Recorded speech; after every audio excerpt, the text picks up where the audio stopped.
اعوذ باللہ من الشیطان الرجیم بسم اللہ الرحمن الرحیم۔ شروع اللہ کے نام سے جو بڑا مہربان نہایت رحم والا ہے۔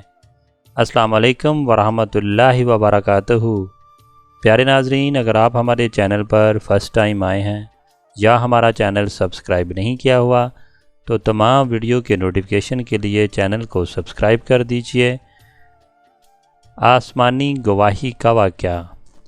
حضور صلی اللہ علیہ وسلم پر جب وحی نازل ہوتی تھی تو چہرہ مبارک پر تکلیف کے آثار ظاہر ہوتے تھے۔ یہ بات محسوس کرتے ہی حضرت ابوبکر صدیق رضی اللہ تعالیٰ عنہ آپ صلی اللہ علیہ وسلم کو کپڑا اڑا دیا اور آپ صلی اللہ علیہ وسلم کے سر کے نیچے ایک تکیہ رکھ دیا۔ سیدہ عائشہ رضی اللہ تعالیٰ عنہ فرماتی ہیں، میں نے جب آپ صلی اللہ علیہ وسلم پر وحی کے آثار دیکھے تو میں نے کوئی گھبراہٹ محسوس نہیں کی کیونکہ میں بے گناہ تھی۔ البتہ میرے والدین پر بے تحاشا خوف طاری تھا۔ آخر آپ صلی اللہ علیہ وسلم سے وحی کے آثار ختم ہوئے۔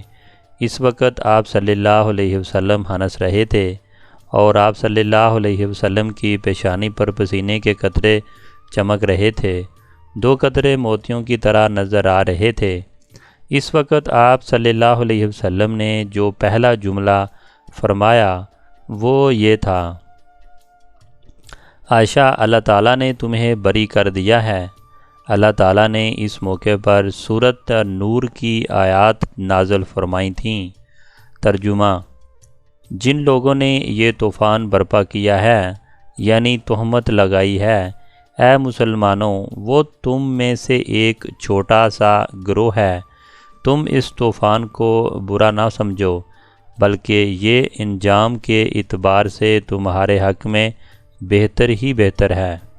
ان میں سے ہر شخص نے جتنا کچھ کہا تھا اسے اسی کے مطابق گناہ ہوگا، اور ان میں سے جس نے اس طوفان میں سب سے زیادہ حصہ لیا، عبداللہ بن ابی سے زیادہ سخت سزا ملے گی۔ جب تم لوگوں نے یہ بات سنی تھی تو مسلمانوں مردوں اور مسلمان عورتوں نے اپنے آپس میں ساتھ نیک گمان کیوں نہ کیا اور زبان سے یہ کیوں نہ کہا کہ یہ صریح جھوٹ ہے؟ یہ الزام لگانے والے اپنے قول پر 4 گواہ کیوں نہ لائے؟ سو قاعدے کے مطابق یہ لوگ 4 گواہ نہیں لائے تو بس اللہ کے نزدیک یہ جھوٹے ہیں، اور اگر تم پر دنیا اور آخرت میں اللہ کا فضل نہ ہوتا تو جس کام میں تم پڑے تھے اس میں تم پر سخت عذاب واقع ہوتا، جب کہ تم اس جھوٹ کو اپنی زبانوں سے نقل در نقل کر رہے تھے اور اپنے منہ سے ایسی بات کر رہے تھے جس کی تمہیں کسی دلیل سے قطعاً خبر نہیں تھی، اور تم اس کی ہلکی بات یعنی گناہ واجب نہ کرنے والی سمجھ رہے تھے، حالانکہ وہ اللہ کے نزدیک بہت باری بات ہے۔ اور تم نے جب پہلی بار اس بات کو سنا تو یوں کیوں نہ کہا کہ ہمیں زیبا نہیں کہ ایسی بات منہ سے نکالیں؟ معاذ اللہ، یہ تو بہت بڑا بہتان ہے۔ اللہ تعالیٰ تمہیں نصیحت کرتا ہے کہ پھر ایسی حرکت مت کرنا اگر تم ایمان والے ہو۔ اللہ تم سے صاف احکام بیان کرتا ہے، اور اللہ تعالیٰ جاننے والا بڑا حکمت والا ہے۔ جو لوگ ان آیات کے نزول کے بعد بھی چاہتے ہیں کہ بے حیائی کی بات کا مسلمانوں پر چرچا ہو، ان کے لیے دنیا و آخرت میں سزا اور دردناک مقرر ہے، اور اس بات پر سزا کا تعجب مت کرو کیونکہ اللہ تعالیٰ جانتا ہے اور تم نہیں جانتے۔ اور اے توبہ کرنے والو، اگر یہ بات نہ ہوتی کہ تم اللہ پر فضل کرم ہے جس نے تمہیں توبہ کی توفیق دی، اور یہ کہ تم اللہ تعالیٰ بڑا شفیق ہے، بڑا رحیم ہے، تو تم بھی وعید سے نہ بچتے۔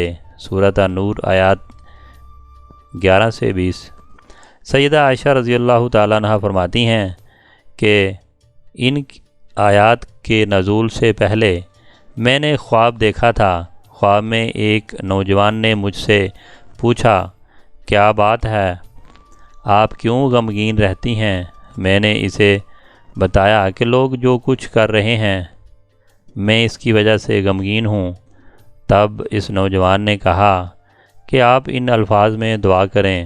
ترجمہ: اے نعمتوں کی تکمیل کرنے والے اور آئے غموں کو دور کرنے والے، پریشانیوں کو دور کرنے والے، مصیبتوں کے اندھیرے سے نکالنے والے، فیصلوں میں سب سے زیادہ انصاف کرنے والے اور ظالم سے بدلہ لینے والے، اور اے اول اور اے آخر، میری اس پریشانی کو دور فرما دے اور میرے لیے گلو خلاصی کو کوئی راہ نکال دے۔ دعا سن کر میں نے کہا، بہت اچھا۔ اس کے بعد میری آنکھ کھل گئی۔ میں ان الفاظ میں دعا کی۔ اس کے بعد میرے لیے برات کے دروازے کھول دیے گئے۔ الزام لگانے والوں میں مستہ رضی اللہ تعالیٰ عنہ بھی تھے۔ حضرت ابوبکر صدیق رضی اللہ تعالیٰ عنہ ان کی خبر گیری کرتے تھے۔ انہوں نے ہی ان کی پرورش کی تھی، لیکن یہ بھی الزام لگانے والوں میں شامل ہو گئے۔ جب اللہ تعالیٰ نے سیدہ عائشہ رضی اللہ تعالیٰ عنہ کو بری فرما دیا، حضرت ابوبکر صدیق رضی اللہ تعالیٰ عنہ نے مستہ رضی اللہ تعالیٰ عنہ کو اپنے گھر سے نکال دیا اور ان سے کہا، اللہ کی قسم، آئندہ میں کبھی بھی تم پر اپنا مال خرچ نہیں کروں گا، نہ تمہارے ساتھ کبھی محبت اور شفقت کا برتاؤ کروں گا۔ اس پر اللہ تعالیٰ نے سورۃ النور کی یہ آیات نازل فرمائی تھیں۔ ترجمہ: اور جو لوگ تم میں دینی بزرگی اور دنیاوی وسعت والے ہیں، وہ قرابت داروں کو اور مسکینوں کو اور اللہ تعالیٰ کی راہ میں ہجرت کرنے والوں کو نہ دینے کی قسم نہ کھاؤ، بلکہ چاہے کہ معاف کر دیں اور درگزر کریں۔ کیا تم یہ بات نہیں چاہتے کہ اللہ تعالیٰ تمہارے قصور معاف کر دے؟ بے شک اللہ تعالیٰ غفور الرحیم ہے۔ اس آیات کے نزول پر حضور اکرم صلی اللہ علیہ وسلم نے حضرت ابوبکر صدیق رضی اللہ تعالیٰ عنہ سے فرمایا، کیا تم اس بات کو پسند نہیں کرتے کہ اللہ تعالیٰ تمہاری مغفرت کر دے؟ حضرت ابوبکر صدیق رضی اللہ تعالیٰ عنہ نے عرض کیا، اللہ کی قسم، میں یقیناً چاہتا ہوں کہ میری مغفرت ہو جائے۔ پھر وہ مستہ رضی اللہ تعالیٰ عنہ کے پاس گئے۔ ان کا جو وظیفہ بند کر دیا تھا اس کو پھر سے جاری کر دیا۔ نہ صرف جاری کر دیا بلکہ دگنا کر دیا اور کہا، آئندہ میں کبھی مستہ کا خرچ بند نہیں کروں گا۔ انہوں نے اپنی قسم کا کفارہ بھی ادا کر دیا۔ اس غزوہ میں سیدہ عائشہ رضی اللہ تعالیٰ عنہ بھی ہار 2 مرتبہ گم ہوا۔ پہلی بار جب ہار گم ہوا تو اس کی تلاش کے سلسلے میں سب لوگ رکے رہے۔ اس دوران صبح کی نماز کا وقت ہو گیا۔ اس وقت مسلمان کسی چشمے کے قریب نہیں تھے، اس لیے پانی کی تنگی تھی۔ جب لوگوں کو تکلیف ہوئی تو حضرت ابوبکر صدیق رضی اللہ تعالیٰ عنہ نے حضرت عائشہ صدیقہ رضی اللہ تعالیٰ عنہ کو ڈانٹا۔ اس وقت اللہ کے رسول صلی اللہ علیہ وسلم سیدہ عائشہ رضی اللہ تعالیٰ عنہ کی گود میں سر رکھ کر سو رہے تھے۔ حضرت ابوبکر صدیق رضی اللہ تعالیٰ عنہ نے سیدہ عائشہ رضی اللہ تعالیٰ عنہ سے کہا، تم نے رسول اللہ صلی اللہ علیہ وسلم اور سب لوگوں کی منزل کھوٹی کر دی۔ نہ یہاں لوگ کے پاس پانی ہے، نہ قریب میں کوئی چشمہ ہے۔ یہ کہنے کے ساتھ ہیں حضرت ابوبکر صدیق رضی اللہ تعالیٰ عنہ نے بیٹی کی کمر پر ٹوکے بھی مارے۔ ساتھ ہی وہ کہتے جاتے تھے، لڑکی تو سفر میں تکلیف کا سبب بن جاتی ہے، لوگوں کے پاس ذرا سا بھی پانی نہیں ہے۔ حضرت عائشہ رضی اللہ تعالیٰ عنہ فرماتی ہیں کہ اس موقع پر میں نے اپنے جسم کو حرکت سے روکا اور رہی، کیونکہ حضور اکرم صلی اللہ علیہ وسلم میری ران پر سر رکھ کر سو رہے تھے۔ جب آپ صلی اللہ علیہ وسلم سوئے ہوئے تھے تو کوئی شخص آپ صلی اللہ علیہ وسلم کو بیدار نہیں کرتا تھا۔ آپ صلی اللہ علیہ وسلم خود ہی بیدار ہوتے تھے، کیونکہ کوئی نہیں جانتا تھا کہ اس نیند میں آپ صلی اللہ علیہ وسلم کے ساتھ کیا ہو رہا ہے۔ آخر آپ صلی اللہ علیہ وسلم نماز کے وقت بیدار ہو گئے۔ آپ صلی اللہ علیہ وسلم نے وضو کے لیے پانی طلب فرمایا تو بتایا گیا کہ پانی نہیں ہے۔ اس وقت اللہ تعالیٰ نے تیمم کی آیات نازل فرمائیں۔ اس پر سیدنا ابو بکر صدیق رضی اللہ تعالیٰ عنہ نے فرمایا، بیٹی، جیسا کہ تم خود بھی جانتی ہو، تم واقعی مبارک ہو۔ آپ صلی اللہ علیہ وسلم نے بھی ارشاد فرمایا، عائشہ تمہارا ہار کس قدر مبارک ہے۔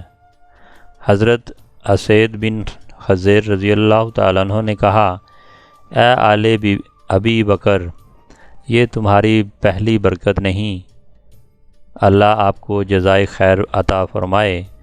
آپ کے ساتھ اگر کوئی ناگوار خوشگوار واقعہ پیش آتا ہے تو اس میں بھی اللہ تعالیٰ مسلمانوں کے لیے خیر پیدا فرما دیتے ہیں۔ حضرت عائشہ رضی اللہ تعالیٰ عنہ فرماتی ہیں، ہار کی تلاش کے سلسلے میں ہم نے اس اونٹ کو اٹھایا جس پر میں سوار تھی، تو ہمیں اس کے نیچے سے ہار مل گیا۔ مطلب یہ ہے کہ اس واقعہ کی وجہ سے مسلمانوں کو تیمم کی سہولت عطا ہوئی۔ اس سے پہلے مسلمانوں کو تیمم کے بارے میں معلوم نہیں تھا۔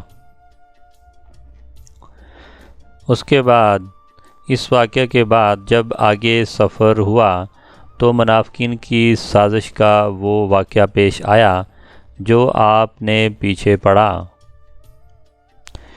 اس سال چاند کو گرہن لگا۔